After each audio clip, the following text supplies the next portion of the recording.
আমি এখন চলে যাচ্ছি আমাদের পরবর্তী ঘটনায়।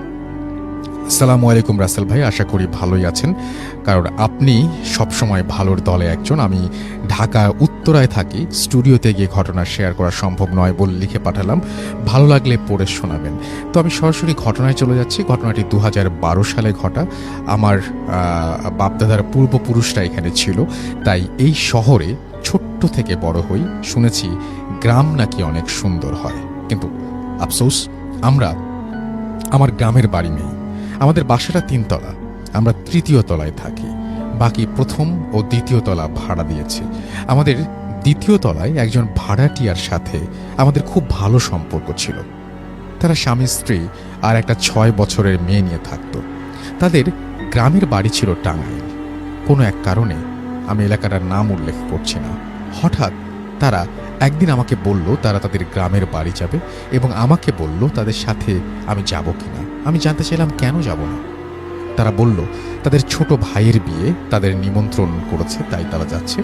আমি ভাবলাম গ্রাম ও গ্রামের মানুষের বিয়ে দুইটা একসাথে দেখা যাবে, তাই রাজি হয়ে গেলাম। তারপর যথাসময় তাদের সাথে রওনা দিলাম এবং খুব ভালোভাবে সেখানে পৌঁছালাম। তারপর ফ্রেশ হয়ে দুপুরের খাবার খেয়ে একটু রেস্ট নিলাম। তারপর বিকেলবেলা ভাবলাম একটু ঘুরে দেখি এলাকাটা। যেই ভাবা সেই কাজ, বেরিয়ে পড়লাম ঘুরতে।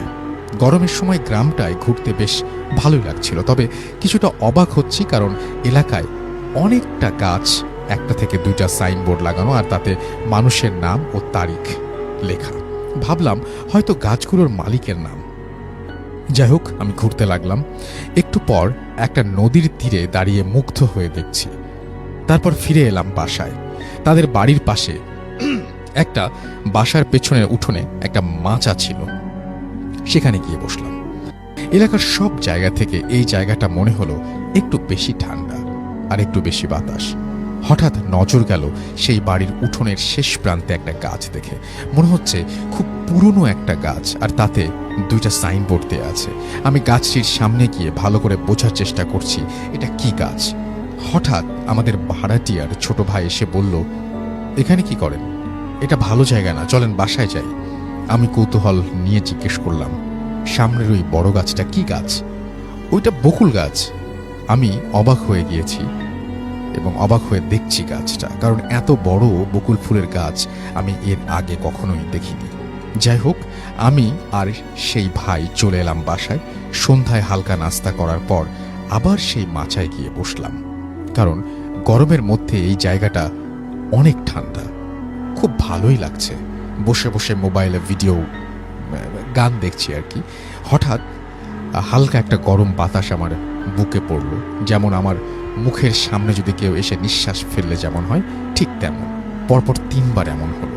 আমি একটু অবাক হলাম। তারপর ভাবলাম হয়তো আমার নিঃশ্বাস আমার গায়ে লাগায় আমি চমকে গেছি, এই বলে একটু হাসলাম।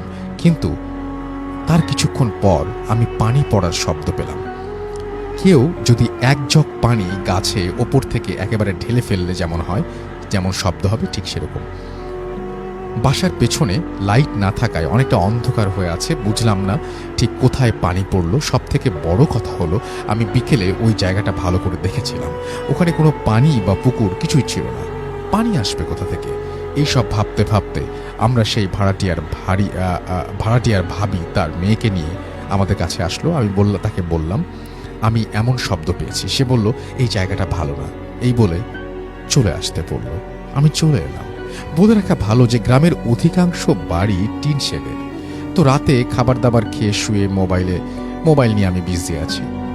আর আমার সাথে আমার ভাড়াটিয়ার সেই ছোট ভাইকে থাকতে বলা হয়েছে, এবং এও বলা হয়েছে রাতে যেন আমি বাইরে না যাই। তো রাতে প্রায় 12টা বাজে হঠাৎ আমার ঘরের টিনের চালে আওয়াজ হচ্ছে। যদি কোনো বাঁশঝাড় থেকে কোনো বাঁশের আগা টিনের চালে লেগে থাকে আর বাতাসে নড়তে থাকে, তাহলে যেমন আওয়াজ হবে ঠিক সেরকম আওয়াজ হচ্ছে। অথচ তাদের বাসার আশেপাশে কোনো বাঁশঝাড় নেই। তাহলে এটা কিসের আওয়াজ?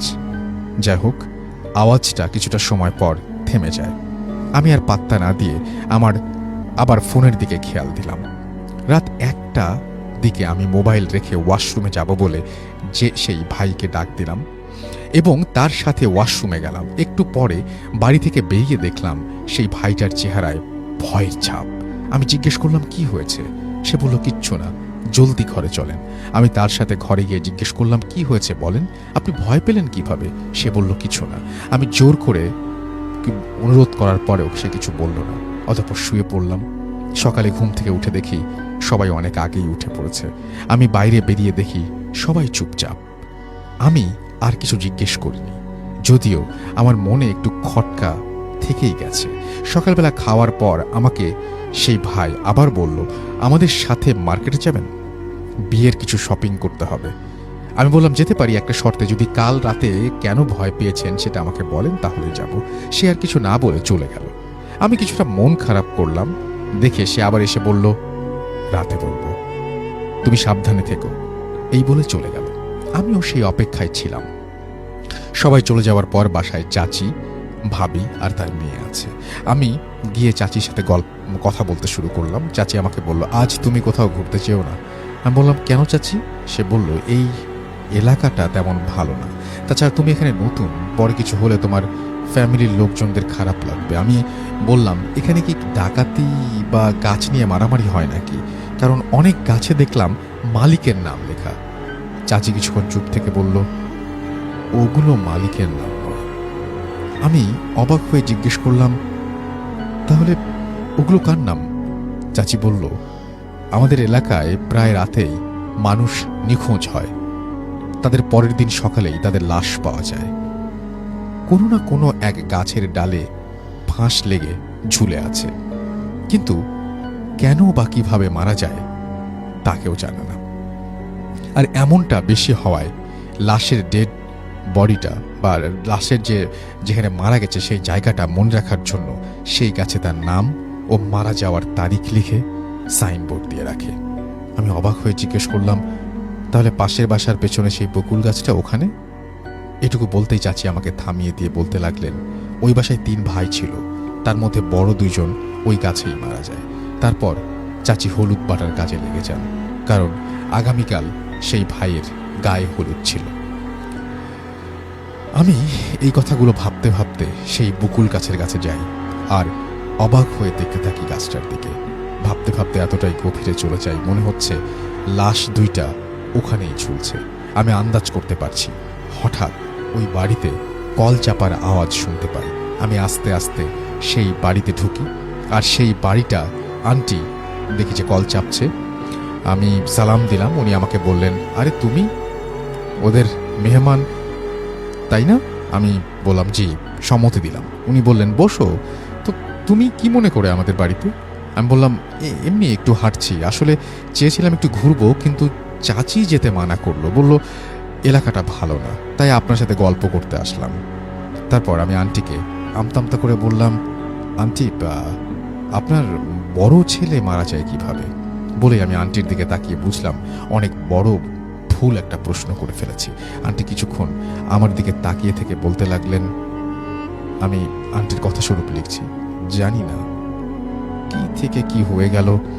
বিকেলে ছেলেটা আমার বাজারে গেল, আর ফিরে এলো না। রাতে অনেকক্ষণ অপেক্ষা করার পর অবশেষে ওর বাবাকে বলি ছেলের খোঁজ নিতে। তার বাবা তাড়াতাড়ি বাজারে গিয়ে তার বন্ধুর দোকানে গিয়ে তার ছেলের খোঁজ নেন, কিন্তু ওর বন্ধুরা বলল সে তো অনেক আগেই বাজার থেকে বাসার দিকে রওনা দিয়েছে, এখনো বাসায় যায় নাই। আঙ্কেল বললেন, না, তাই তো আমি বাজারে এলাম। তারপর তার বন্ধুরা মিলে অনেক খোঁজাখুঁজি করলো, কিন্তু পেল না। পরদিন সকালে তার লাশ ওই বকুল গাছে ঝুলন্ত অবস্থায় পাওয়া যায়। তারপর বাড়িতে শোকের ছায়া নেমে আসে। বিকেলে ছেলের দাফন কাফন করার পর সবাই ঘরে বসে আছে। হঠাৎ রাত 12টার পর বাড়ির পেছনে সেই বকুল গাছ থেকে কারো হাঁটার আওয়াজ পাওয়া যায়। মনে হয় কেউ এই দিকেই আসছে। একটু পর আওয়াজটা থেমে যায়। হঠাৎ ঘরের পেছন থেকে কেউ ভাঙা গলায় বলে, মা। এরপর আওয়াজ শুনে আন্টি শোয়া থেকে উঠে বসে কান খাড়া করে আবার শোনার চেষ্টা করে। একটু থেকে আবার সেই আওয়াজটা আসে, মা। এবার আন্টি বুঝতে পারে এটা তার ছেলের গলা। আন্টি কিছু না বুঝেই খাট থেকে নেমে ছেলের কাছে ছুটে যায়। ঠিক এমন সময় বাকিরা সবাই তাকে টেনে ধরে ফেলে। আন্টি ছেলের নাম ধরে ডাক দেওয়ার আগেই তার আন্টির মুখ চেপে ধরে আর কানের কাছে ফিসফিস করে বলে, ও তোমার ছেলে নয়। আমাদের ছেলে মারা গেছে।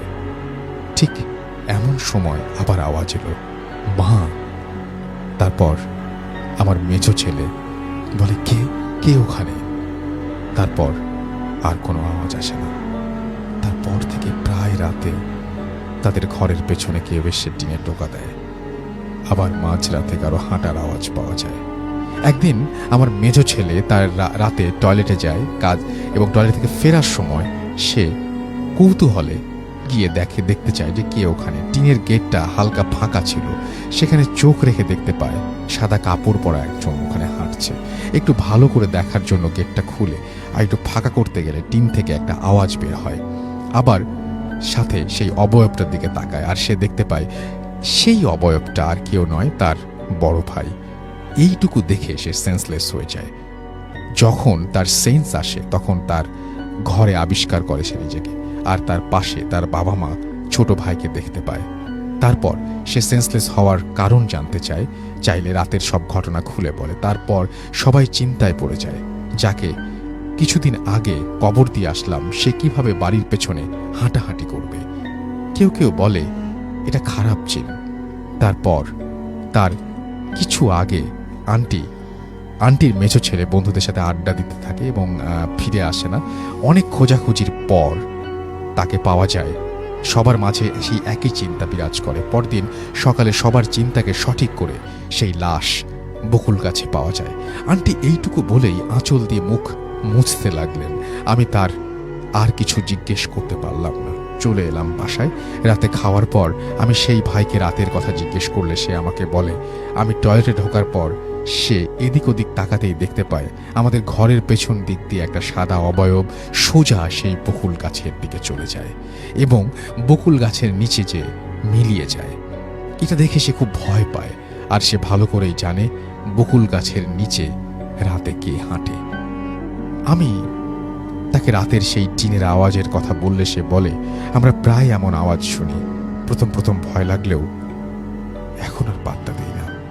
তারপর আমি সেখানে 4-5 দিন থেকে ঢাকায় চলে আসি। এই ছিল ঘটনা। গুছিয়ে লিখতে পারলাম কিনা জানি না, ভুল হলে ক্ষমা করবেন।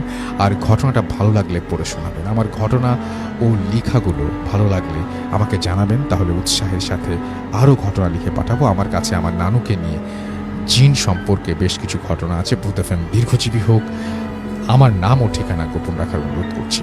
ওকে আমি পড়লাম না। Thank you very much. এই ছিল ঘটনাটা।